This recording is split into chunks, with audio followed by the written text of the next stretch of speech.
Hotel போல் nice dosa வர்றதுக்கான எப்படி அரைக்கிறதுன்னு பார்க்கலாம். ஒரு கால் படின்னு சொல்லக்கூடிய ஒரு டம்ளர் இட்லி அரிசி எடுத்துக்கோங்க, புழுங்கல் அரிசி. இதில் 1/4 பங்கு உளுந்தம்பருப்பு, 1/4 பங்கு கடலைப்பருப்பு. ரொம்ப அட்டகாசமான சுவையாக இருக்கும். இனி ஹோட்டலுக்கு நீங்கள் தேடி போகவே மாட்டீங்க, அவ்வளோ அற்புதமாக இருக்கும். இதே ரேஷியோவில் செய்து பாருங்கள். கொஞ்சமாக வெந்தயம் நல்லா கழுவி களைஞ்சிட்டு தண்ணி ஊற்றி குறைஞ்சபட்சம் 4 மணி நேரம், அதிகபட்சம் 6 மணி நேரம் ஊற வச்சுக்கலாம். நான் கொஞ்சமாக இருக்கிறதால மிக்ஸி ஜார்லேயே போட்டு அரைச்சிக்கிறேன். நீங்கள் நிறைய இருந்ததுன்னா கிரைண்டரில் அரைச்சிக்கலாம். இந்த தண்ணி வேணும். நல்லா கழுவி களைஞ்சி ஊற வச்சுருங்க. இந்த தண்ணியில் தான் நம்ம அரைப்போம். அப்போ தான் நல்லா ப்ரோபயாட்டிக் ஆகி நொதிச்சு வரும். அதனால் தேவையான அளவு ஜாரில் போட்டுக்கிறோம். நான் ஒரு 2 வாயை போட்டு எடுக்கிறேன். அதே தண்ணியை போட்டு நல்லா நைஸாக அரைச்சி, நான் 2 முறையாக அரைச்சி இப்போ ஊற்றிட்டேன் ஒரு பாத்திரத்தில். கல் உப்பு போட்டு கைகளால் தான் கரைச்சாகணும். கரைச்சிங்கன்னா தான் நல்ல சுவையான மாவு கிடைக்கும். கெட்டியாக இருந்தால் இதே தண்ணியை கொஞ்சம் ஊற்றி பிசைஞ்சுக்குங்க. 10 மணி நேரம் கழித்து பார்க்கலாம்.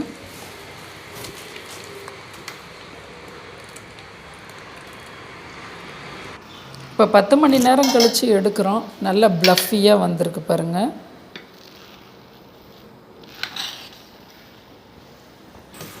தேவையான அளவு தண்ணி போட்டு நல்ல தொய்வான பதமாக எடுத்துக்கலாம். கல்லை காய வச்சுருக்கேன். சவுண்டு இது பத்தாது, இப்படி இருக்கணும் மாவு. பாருங்கள், இந்தளவுக்கு கெட்டியாக இருந்ததுன்னா தேய்க்க வராது, பிடிச்சிக்கும்.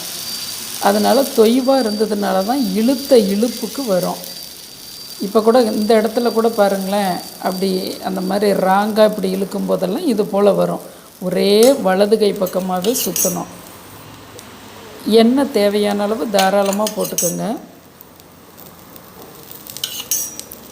மூடி வைக்கலாம். ஒரு 2லேருந்து 2.5 நிமிஷத்தில் டக்குன்னு நீங்கள் தோசையை வார்த்து எடுத்துடலாம்.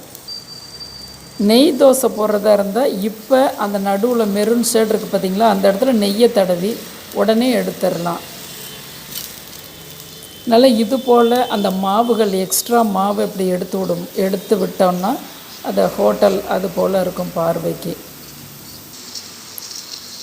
இப்போ பாருங்கள், ஏடாகவே வருது. நைஸ் பாருங்களேன், நம்ம வீட்டு ரேஷியோவில் எடுக்கிற மாவில் இந்த நைஸ் வராது. அந்த கலருமே கோல்டன் கலர், அந்த கடலைப்பருப்பு போடுறதால தான். உங்களுக்கு இது இட்லிக்கு ஆட்டும்போது தோசைக்கு நீங்கள் இது போல் தனியாக ஆட்டிக்கலாம். அப்படி இல்லைன்னா உங்களோட அந்த இட்லி மாவுலேயே ஒரு 2 ஸ்பூன் கடலை மாவை கலந்து தொய்வாக போட்டு பாருங்கள். அதுவுமே டேஸ்ட்டாகவும் நல்ல கலராகவும் கிடைக்கும். இதை உங்களுக்கு நல்லாயிருக்கும். இது போல் கண்டிப்பாக செய்து பாருங்கள், நல்லாயிருக்கும். உங்கள் உற்றவங்களுக்குமே ஷேர் பண்ணுங்கள். ஏடு தகுடாக இருக்குது பாருங்கள். வாழ்வோம் என்றும் வளமுடன் நலமுடன்.